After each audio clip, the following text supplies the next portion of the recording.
મિત્રો આપણે આવી ગયા હતા નવો કપાસ વીણમાં માં ખોડિયાર જગદંબાને નવા રૂના દીવા કરીએ, ભગવાન કૃષ્ણને નવા દીવા કરીને મનાવીએ અને એમાંથી થોડુંક રૂ રાખી અને કાકા એટલે કે બળિયા અને 5 નાગલા કરીને પહેરાવીએ તો આપણા વીડિયામાં કાકા વિરોધ ન કરે અને જોવે અને જોવા દે।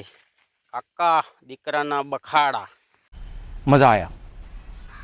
તો મિત્રો, કપાસ, રજા અને લગન દિવાળીમાં આવે મારા વાલા, તો બળિયા કાકાને જાનમાં લઈ જવા હોય તો ગુલાબ ચડાવવાનું આજથી કરી દો ચાલુ મારા વાલા।